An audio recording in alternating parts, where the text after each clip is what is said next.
आप सभी का स्वागत है चैनल पर। तो चलिए आज हम लोग लीनियर अलजेब्रा में एक थ्योरम प्रूव करेंगे। तो देखते हैं क्या थ्योरम। यदि W1 और W2 दो सबस्पेस हो किसी finite dimensional vector space VF के, तब dimension of W1 plus W2 बराबर हो जाएगा dimension W1 plus W2 minus dimension W1 intersection W2 के। तो इसी को प्रूफ करना है। तो हम लोग करेंगे, let us suppose let S equal to A1 A2 up to AL be a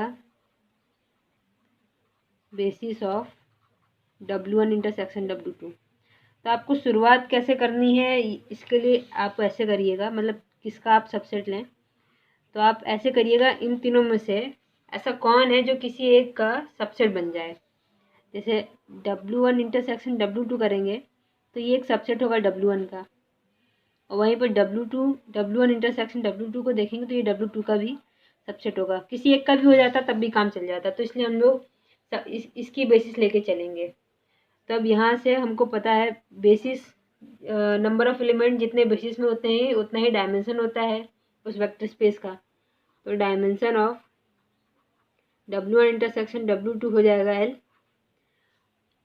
ठीक है। और अब देखिए, अगर S बेसिस है W1 इंटरसेक्शन W2 की, तो फिर S LI भी होगा और S जनरेट भी करेगा W1 इंटरसेक्शन W2 को। पर एक चीज़ और गौर करिएगा, S क्योंकि W1 इंटरसेक्शन W2 का एक सबसेट है, तो S W1 का भी सबसेट होगा और W2 का भी सबसेट होगा।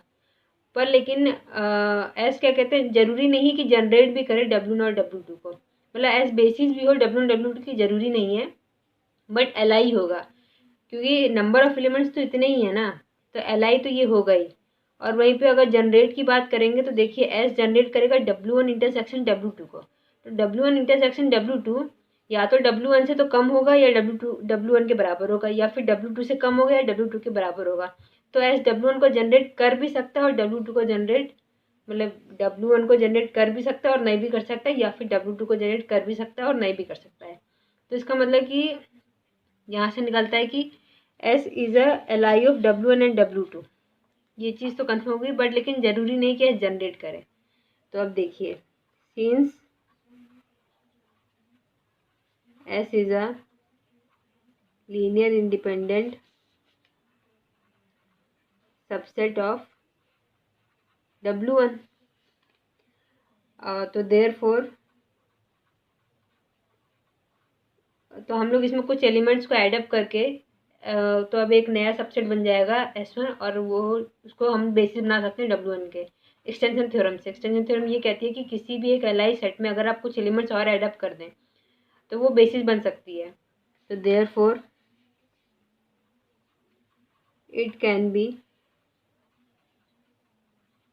Extended to form a basis of W1 and also basis of W2। दोनों में अलग अलग एलिमेंट्स को ऐडअप करेंगे, किससे, bye extension theorem.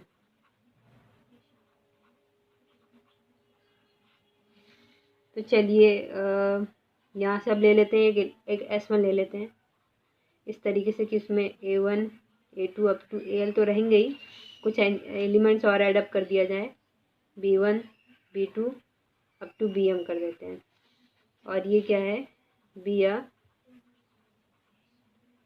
Basis of W1। अगर ये W1 की बेसिस हो गई तो डायमेंशन W1 की हो जाएगी L प्लस M, क्योंकि नंबर ऑफ एलिमेंट्स जितने बेसिस में होते हैं वही डायमेंशन होती है। तो यहाँ से हो जाएगा dimension W1 equal to L plus M। इसी तरीके से एक और सेट ले लेंगे हम लोग, and S2 equal to A1 A2 up to AL C1 C2 up to CN be a basis of W2। यहाँ से डायमेंशन W2 की आ जाएगी, डायमेंशन ऑफ W2 आ जाएगी L plus M। Dimension W1 equal to L plus N। तो अब हमको proof क्या करना है, इधर इसको ऐसे रफ वर्क में करिएगा। We have to prove that dimension W1 plus W2 ये बराबर है dimension W1 plus dimension W2 minus dimension of W1 intersection W2।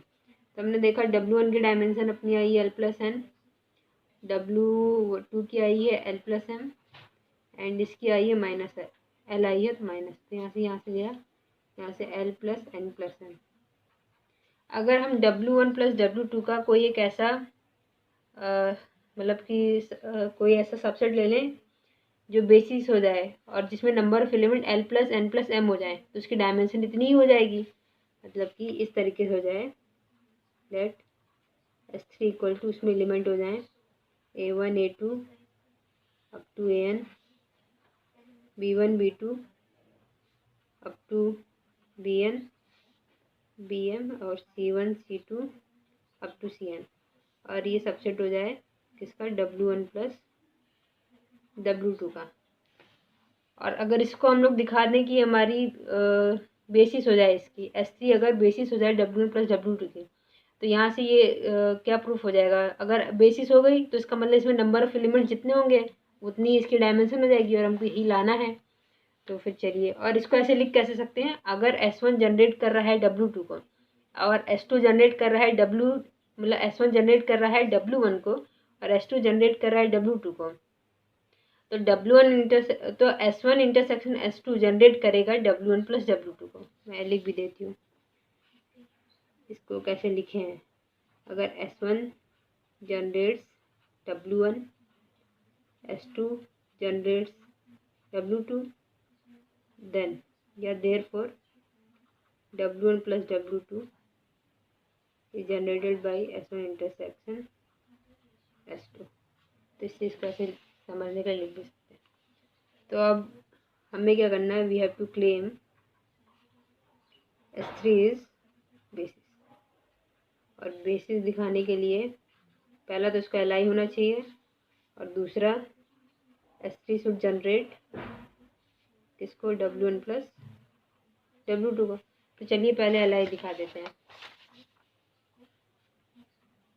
Number 1 S3 is Li, तो Li ले लेंगे, let α1 A1 plus α2 A2 up to αLAL plus β1 B1 plus β2 B2 up to βm BM plus γ1 C1 γ2 C2 up to γn CN, ये बराबर γn CN ये बराबर होना चाहिए 0, where all alphas betas and gammas belongs to field के element है, और हमको शो करना है कि सारे अल्फास सारे बीटा सारे गामास क्या हो जाए, 0 हो जाए। अगर ये हम दिखा दें 0 हो जाए तो S3 हो जाएगा Li। तो फिर इसको ऐसे लिख सकते हैं, इतने पूरे को आप राइट साइड ले जाइए, ऐसे γ1 C1 plus γ2 C2 up to γn CN को हम लोग लिख सकते हैं minus α1 A1 plus α2 A2 plus up to αLAL plus β1 B1 plus β2 B2 up to βm BM, ऐसे लिख सकते हैं। अब एक चीज़ गौर करिए, C1 C2 CN ये सारे हमारे बिलोंग करते थे S2 में, S2 में बिलोंग करते थे, मतलब ये सारे W2 में बिलोंग करेंगे। और हमको पता है वेक्टर स्पेस में ही की डेफिनेशन से, अगर एक फील्ड के एलिमेंट को वेक्टर स्पेस के एलिमेंट से मल्टीप्लाई करेंगे तो वेक्टर स्पेस में जाएगा। तो यहाँ पर γ1 है फील्ड का एलिमेंट और C1 है W2 का, तो दोनों को मल्टीप्लाई करेंगे तो W2 में जाएगा, और फिर ये भी W2 में जाएगा, इसी तरीके से ये भी W2 में जाएगा। और जब सबको ऐड ऑन करेंगे तो ये पूरा W2 में ही जाएगा, क्योंकि अबिलियन ग्रुप से प्रॉपर्टी क्लोजर प्रॉपर्टी होल्ड करनी चाहिए, तो ये हो जाएगा अपना बिलोंग करेगा W2 में। इसी तरीके से A1 A2 up to AL और B1 B2 up to BM, ये हमने देखा था कि ये W1 में था ये एलिमेंट्स, क्योंकि उसी के तो S1 में था ना, तो S1 क्या कहते हैं, एक सबसेट ही तो था W1 का, सारे एलिमेंट W1 में बिलोंग करेंगे। तो इसी प्रकार से अल्फ़ा 1 किसी फील्ड का एलिमेंट है और A1 एक वेक्टर का एलिमेंट है, दोनों को मल्टीप्लाई करेंगे तो वेक्टर में ही जाएगा, और फिर ऐड ऑन कर देंगे, सारे वेक्टर्स ही हैं तो वेक्टर्स में ही जाएगा। तो इसका मतलब ये पूरा अपना बिलोंग करेगा किसमें, W1 में। अब देखिए ये दोनों क्वांटिटी बराबर हो गई हैं, तो इसका मतलब अगर W1 और W2 का इंटरसेक्शन लेंगे तो चाहे ये लिखें चाहे ये लिखें, कोई भी लिख सकते हैं, और हमको काम है सिर्फ इतने से, तो हम इतना लिखेंगे। तो यहाँ से हम लोग ये इम्प्लाई कर सकते हैं, gamma 1 C1 plus gamma 2 C2 up to gamma N CN, ये बिलोंग करेगा W1 इंटरसेक्शन W2 में। ठीक है, अब देखिए अब ये बनेगा तो कोई ना कोई एक एलिमेंट बनेगा यहाँ से, मतलब ये एक एलिमेंट बनेगा जब ऐड ऑन होगा, तो ये W1 इंटरसेक्शन W2 में होगा। और हमको पता है कि S जनरेट करता है W1 इंटरसेक्शन W2 को, तो फिर इसको हम लोग इसके लीनियर कम्बिनेशन में, S के लीनियर कम्बिनेशन में लिख सकते हैं, which implies gamma 1 C1 plus gamma 2 C2 plus up to gamma N CN equal to theta 1 A1 plus theta 2 A2 plus up to theta L AL। इसको left side ले आइए, which implies minus theta 1 A1 plus minus theta 2 A2 plus up to minus theta L AL plus gamma 1 C1 plus gamma 2 C2 plus up to gamma N CN equal to 0। अब एक चीज़ गौर करिए, क्या कहते हैं, A1 A2 up to AL C1 C2 up to CN, ये सारे elements किसके थे, S2 के थे अपने, और S2 क्या है, एक बेसिस था ऑफ W2, तो यहाँ से ये इम्प्लाई क्या करेगा, तो वो Li होगा। अगर Li है तो इसका मतलब कि theta 1 equal to 0F, theta 2 equal to 0F minus का up to minus theta L equal to 0। इसी तरीके से gamma 1 equal to 0, gamma 2 equal to 0 up to gamma n equal to 0। तो हमको इससे काम है, चाहे 0F लिख दीजिए क्योंकि ये सारे फील्ड के एलिमेंट हैं। तो इसको 1 में पुट कर देते हैं, जो इक्वेशन 1 बनी थी। इक्वेशन 1 कहाँ गए, यही है अपनी इक्वेशन 1। अब इसमें गामा की वैल्यू पुट कर दीजिए, इतना पोर्शन 0 हो गया, सिर्फ अब इतना बचेगा। तो पुटिंग वैल्यू, तो यहाँ से हमको मिलेगा alpha 1 A1 plus alpha 2 A2 up to alpha L AL plus beta 1 B1 plus beta 2 B2 up to beta M BM equal to 0। अब देखिए A1 A2 up to AL B1 B2 up to BM, ये किस में belong करते थे, W1 में, मतलब कि S1 में बिलोंग करते थे, ये बिलोंग करते थे S1 में, और S1 की बेसिस थी W1 की, इसका मतलब S1 Li होगा, और अगर Li है तो सारे अल्फास और सारे बीटास को होना पड़ेगा 0। Alpha 1 equal to alpha 2 equal to alpha L equal to 0 F, और beta 1 equal to beta 2 equal to up to beta M equal to 0F। तो यहाँ से क्या दिखता है, सारे all alphas betas and gammas equal to 0।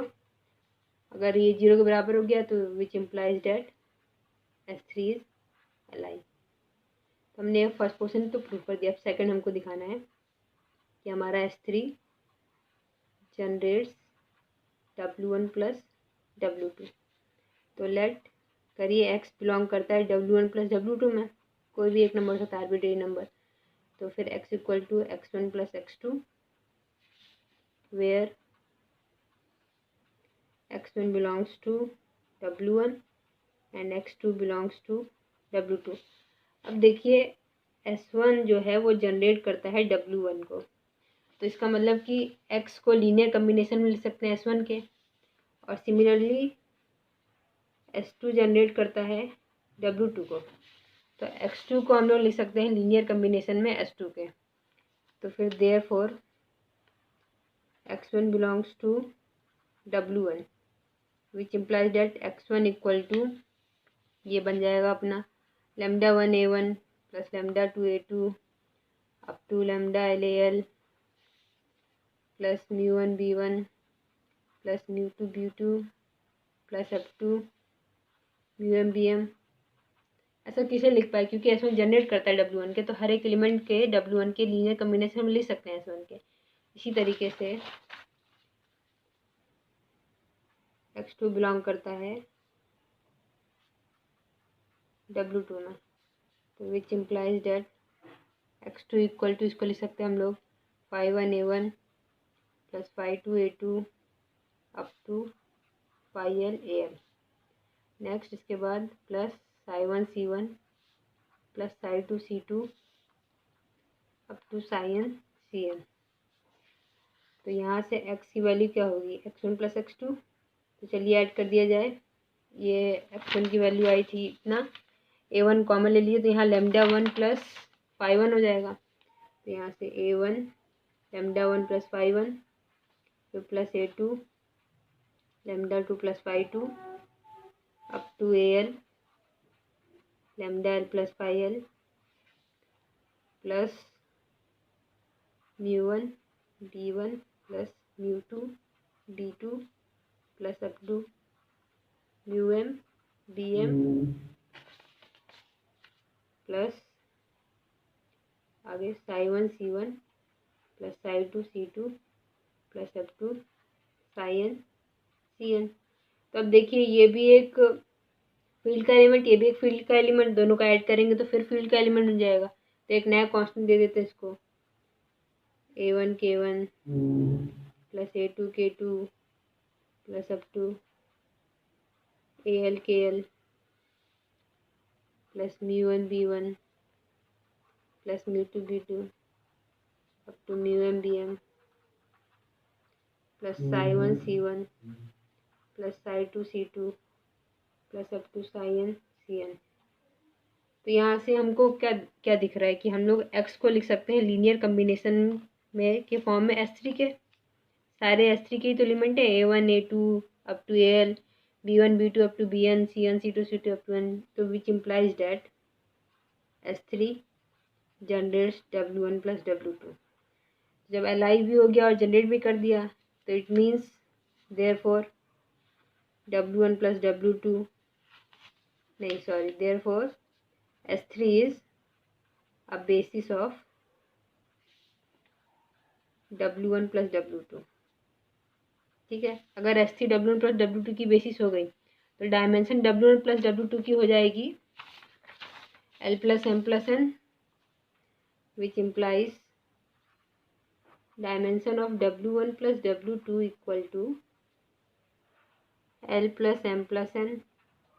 तो L plus M लिखिए इधर पे, फिर इधर लिख दीजिए L प्लस N और एक L माइनस कर दीजिए।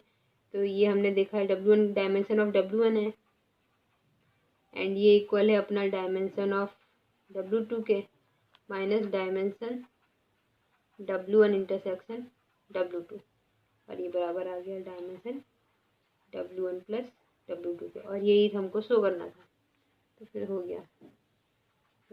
थैंक्स फॉर वॉचिंग वीडियो, मिलते हैं अब अगले लेक्चर में, धन्यवाद।